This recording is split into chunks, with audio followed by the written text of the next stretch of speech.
Permettez que je vous rappelle ces paroles de l'Éternel, s'adressant à ses fidèles. Écoutez, elles sont si belles. يا أيها الذين آمنوا توبوا إلى الله توبة نصوحا عسى ربكم أن يكفر عنكم سيئاتكم ويدخلكم جنات الله من الشيطان الرجيم. بسم الله الرحمن الرحيم.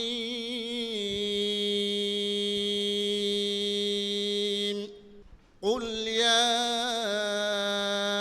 أهل الكتاب تعالوا إلى كلمة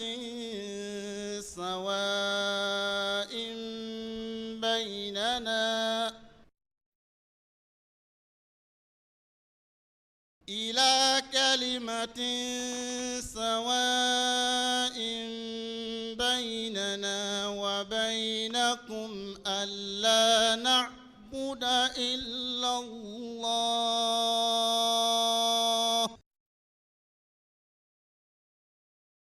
ولا نشرك به شيئا ولا يتخذ بعضنا بعضا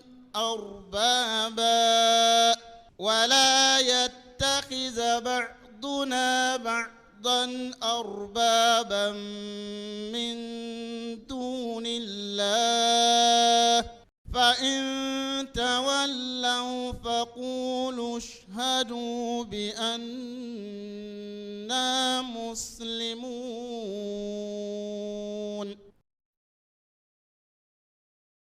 يا أهل الكتاب لم تحاجون في إبراهيم وما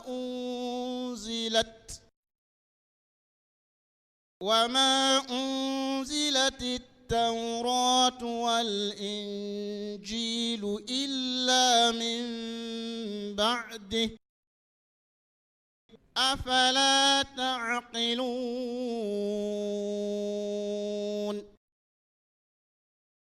ها أنتم هؤلاء حاججتم فيما لكم به علم فلم تحاجون فيما ليس لكم به علم والله يعلم وأنتم لا تعلمون. ما كان إبراهيم يهوديا ولا نصرانيا ولكن كان حنيفا مسلما وما كان من المشركين. إن أولى الناس بإبراهيم للذين اتبعوه وهذا النبي إن أولى الناس بإبراهيم للذين اتبعوه وهذا النبي والذين آمنوا والله ولي المؤمنين.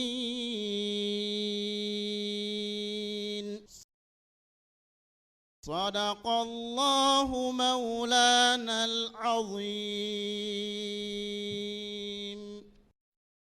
Assumer son identité musulmane dans le monde d'aujourd'hui, réalité et perspective. Thème qui n'a pas été choisi au hasard, puisque si on regardait dans cette salle, les gens sont musulmans, c'est évident. Beaucoup d'intellectuels musulmans. Que faisons-nous de notre islam? Le communicateur pourra très certainement répondre pour qu'on sache est-ce que nous l'assumons, c'est quoi notre réalité, c'est quoi les perspectives. Assalamu alaikum wa rahmatullahi wa barakatuh. Innal hamdalillah nahmaduhu wa nasta'inuhu wa nastaghfiruh wa na'udhu billahi min shururi anfusina wa min sayyiati a'malina.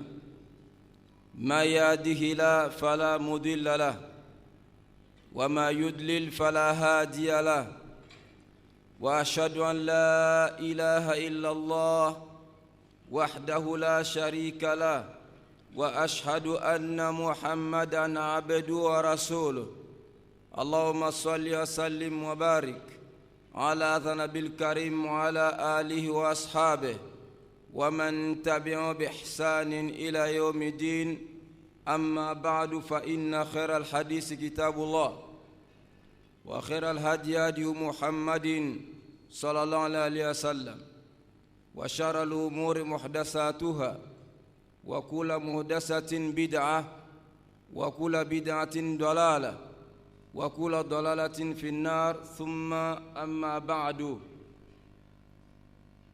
Après donc ces mots d'usage que le prophète Muhammad sallallahu alayhi wa sallam avait donc l'habitude de prononcer à chaque fois qu'il prenait la parole devant ses compagnons, par la permission d'Allah subhanahu wa ta'ala, comme il vient d'être annoncé, nous allons nous charger donc de présenter ce thème. Mais nombreux attendaient donc le docteur Abdul Majid pour la communication de ce soir.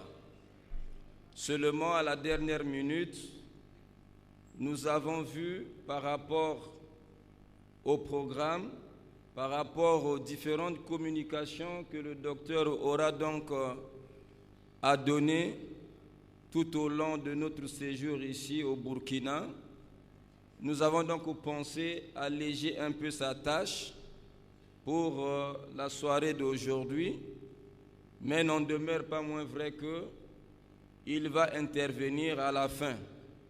À la fin, en tout cas, docteur Abdul Majid prendra la parole, Inch'Allah. Nous sommes là un peu comme pour déblayer la voie. On essaie un peu de déblayer la voie afin que le docteur Abdul Majid puisse prendre la parole à la fin. Parce que demain, si Allah subhanahu wa ta'ala nous le facilite, demain nous ferons le déplacement de Bobo. Donc, Inch'Allah, c'est là-bas on donnerait une grande conférence à Bobo, à 15h30 comme ça, Inch'Allah. Donc le docteur aura communiqué là-bas. Et donc voilà, nous avons pensé un peu alléger sa tâche. Donc voilà un peu pour les précisions, Inch'Allah. Vous ne serez pas dessus, Inch'Allah. Le docteur va intervenir. Alors en ce qui concerne donc le sujet, pour commencer, nous allons d'abord dire que l'islam est la religion que Allah subhanahu wa ta'ala, Dieu le Créateur, le Tout-Puissant, a choisi donc pour ses créatures. Et religion par laquelle il fait donc sortir ses créatures des ténèbres vers donc la lumière de l'islam, la lumière de la connaissance, la lumière de la foi, et religion par laquelle Allah subhanahu wa ta'ala leur offre à la fois le succès dans cette vie présente et la félicité dans l'au-delà. Donc l'islam, s'il faut revenir dans son sens étymologique, l'islam signifie soumission et obéissance totale à la volonté de Dieu. Mais lorsque nous regardons, nous jetons un regard dans le Coran et dans la sunna du prophète Muhammad sallallahu alayhi wa sallam, nous remarquerons que Allah subhanahu wa ta'ala a parlé de l'islam en ce qui concerne des prophètes antérieurs au prophète Muhammad sallallahu alayhi wa sallam. Allah a parlé de la présence de l'islam au niveau de ces prophètes-là. Ce qui va donc nous amener à dire que l'islam a finalement deux sens. Donc il y a le sens large et le sens strict.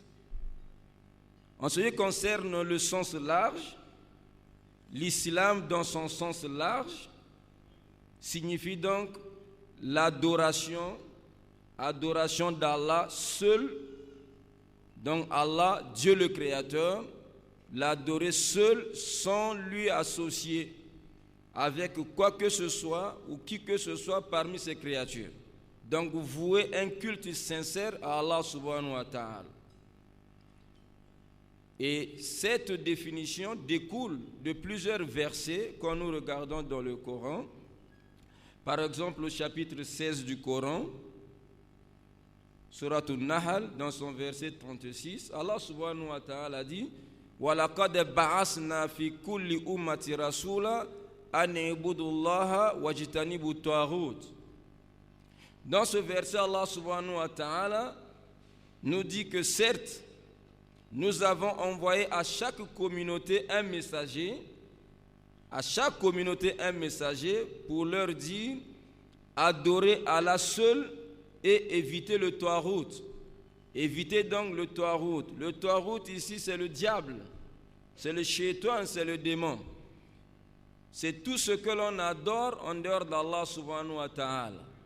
Donc par là nous comprenons que tous les prophètes étaient donc venus pour prêcher l'islam, qui signifie adorer Allah seul, le Dieu créateur, sans lui associer. Alors, si tous les prophètes ont enseigné l'islam, ont prêché l'islam, donc nous disons que l'islam est la religion de Dieu, religion prêchée par tous les prophètes, du premier jusqu'au dernier. Car tous ces prophètes ont eu un message commun. Ils ont eu un message commun, à savoir appeler leur peuple respectif à l'adoration d'un seul Dieu créateur, qui est Allah subhanahu wa ta'ala. Voilà pourquoi nous disons que cette définition, ce sens de l'islam est un sens large. Maintenant, quand nous arrivons au prophète Muhammad, sallallahu alayhi wa sallam, ici l'islam va prendre un sens strict. Un sens strict, c'est-à-dire ici, il va donc être l'ensemble des enseignements qu'Allah subhanahu wa ta'ala a donné au prophète Muhammad sallallahu alayhi wa sallam, lesquels enseignements ont donc donné une forme parfaite et définitive de l'islam. Parfaite et définitive de l'islam. En d'autres termes, nous comprenons que l'islam était comme un édifice que Allah subhanahu wa ta'ala bâtissait. Donc pour bâtir cet édifice, il a envoyé plusieurs maçons ici sur terre. Les maçons ici qui sont donc les prophètes. Chaque prophète donc a mis sa brique, a posé sa brique à l'édifice. Jusqu'à, nous sommes arrivés à l'époque du prophète Isa alayhi salatu wa salam, qu'on appelle communément dans la Bible Jésus-Christ. Donc avec lui, la maison, voilà, est debout, sauf qu'il y a un vide, le vide d'une brique. Quand les gens se sont mis à contempler, à regarder, à apprécier la maison, ils ont dit, si on avait mis la brique à cet endroit, la maison serait impeccable. Alors le prophète Muhammad sallallahu alayhi wa sallam, il vient pour dire, je suis cette brique. C'est moi la brique. Donc avec le prophète Muhammad sallallahu alayhi wa sallam, Allah subhanahu wa ta'ala a parachevé l'islam, a donné une forme finale, définitive et parfaite. Voilà pourquoi c'est cette religion-là que Muhammad sallallahu alayhi wa sallam est venu prêcher. Ce n'est pas qu'il est le fondateur, vous venez déjà de le comprendre. C'est cette forme-là définitive qu'Allah subhanahu wa ta'ala accepte. Qu'Allah subhanahu wa ta'ala accepte. Voilà pourquoi il dit وَمَنْ يَبْتَغِي غَيْرَ الْإِسْلَامِ دِينًا فَلَنْ يُقْبَلَ مِنْهُ. Donc quiconque désire une religion autre que l'islam ne sera point agréé par Allah subhanahu wa ta'ala. Ne sera point agréé. Donc les adorations qu'Allah subhanahu wa ta'ala accepte depuis l'avènement du prophète Mohammed sallallahu alayhi wa sallam jusqu'à la fin des temps, ce sont les adorations qui seront donc accomplies dans l'islam que le prophète Mohammed sallallahu alayhi wa sallam a enseigné. Et cet islam finalement est bâti sur 5 piliers. Là nous rappelons, vous voyez, il y a donc l'attestation de foi, attester qu'il n'y a d'autres divinités dignes d'adoration à part Allah et que Muhammad sallallahu alayhi wa sallam est véritablement son serviteur et envoyé, un messager envoyé à l'humanité tout entière.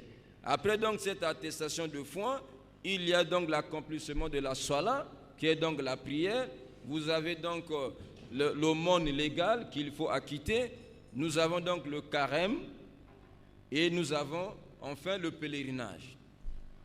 Ce sont là donc les poteaux qui sous-tendent donc l'islam qui est venu prêcher donc le prophète Mohammed sallallahu alayhi wa sallam. Alors voilà donc cet islam que nous devons appliquer.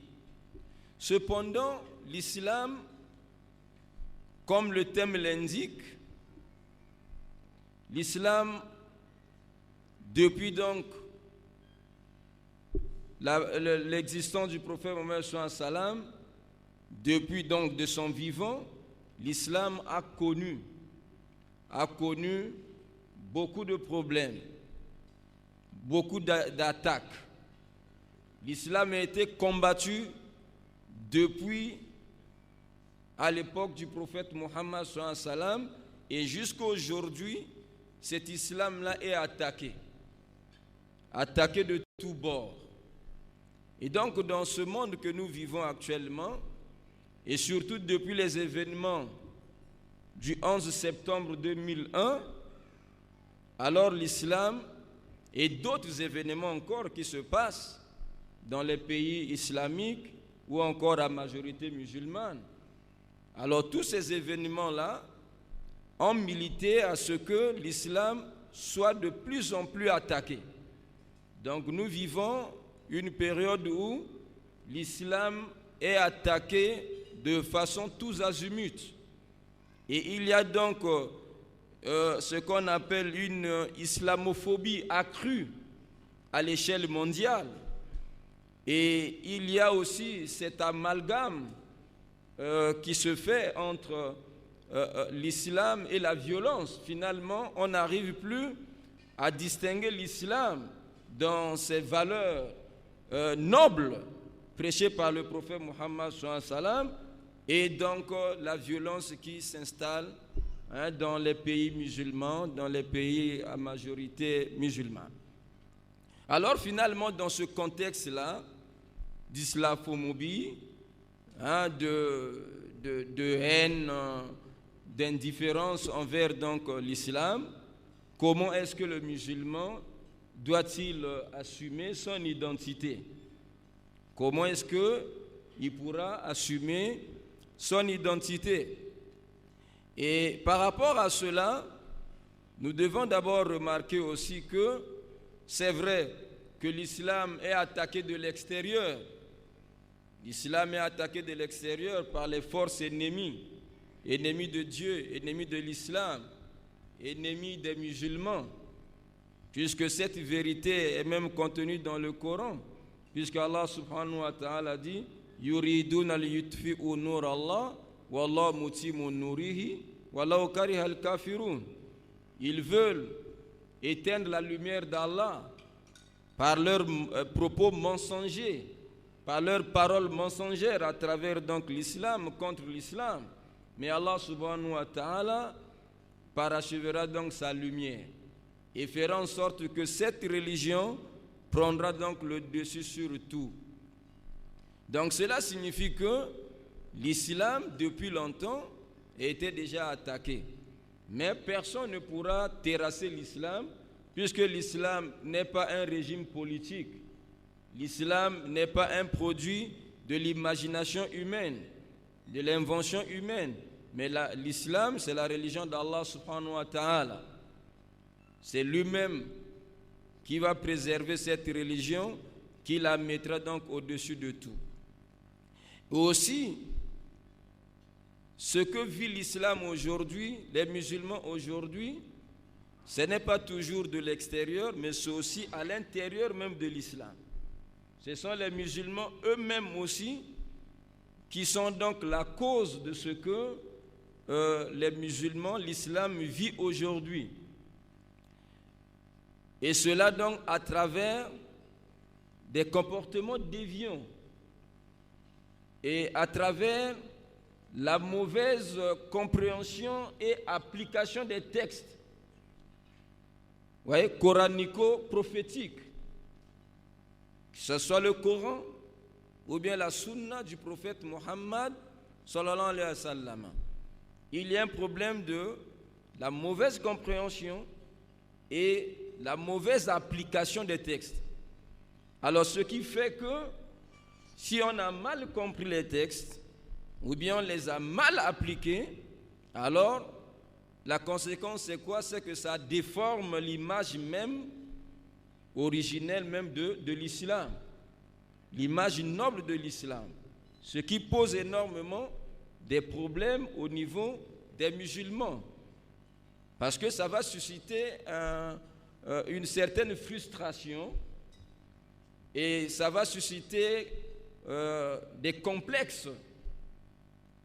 Un musulman sera complexé de pratiquer sa religion, d'extérioriser sa foi, d'exprimer sa foi, puisque dans tel pays, dans l'autre pays, je ne sais pas dans quel coin, voilà ce qu'on dit de l'islam, ce que font les musulmans. Finalement, ça pose problème. Et si bien que il y a des musulmans qui sont gênés, qui sont complexés et d'exprimer leur foi, que ce soit au milieu du travail, dans le monde du travail. Vous voyez, le musulman se gêne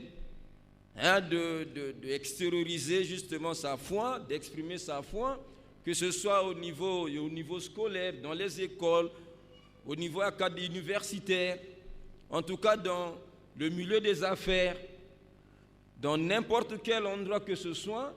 Le musulman aujourd'hui se sent donc harcelé, matraqué, et il n'a pas le courage justement d'exprimer sa foi, de pratiquer sa religion, parce que s'il le fait, tout de suite il est attaqué.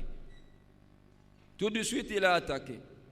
Si bien que certains même pour chercher, si nous prenons l'exemple du marché du travail, celui qui va pour chercher un emploi, vous savez, quand on cherche un emploi, c'est un contrat. Le patron est là pour défendre ses intérêts, et toi l'employé également, tu as tes droits aussi, tu veux défendre. Donc on négocie. Mais regardez en ce moment-là, vu tout ce qui se passe dans le monde, comment est-ce que l'islam est attaqué à tout bout du champ? Alors celui-là n'a pas le courage, par exemple, de dire, bon, écoutez, quand on négocie le contrat, je suis musulman, voilà, il y a telle chose, telle autre chose, ça ne cadre pas avec... Il n'a plus ce courage-là, parce que l'islam est mal vu maintenant. Cela pourquoi? À cause justement des déviations qui ont déformé donc l'image noble de l'islam, les valeurs même nobles de l'islam prêchées par le prophète Mohammed sallallahu alayhi wa sallam. Donc voilà comment le musulman se retrouve dans cette situation, dans cet état de choses. Alors finalement, qu'allons-nous faire? Est-ce qu'on va continuer justement à gérer cette, comment on appelle, ce complexe-là? Est-ce qu'on va continuer à vivre en catimini? Est-ce qu'on va jouer à l'hypocrisie? Ou bien qu'est-ce qu'on doit faire?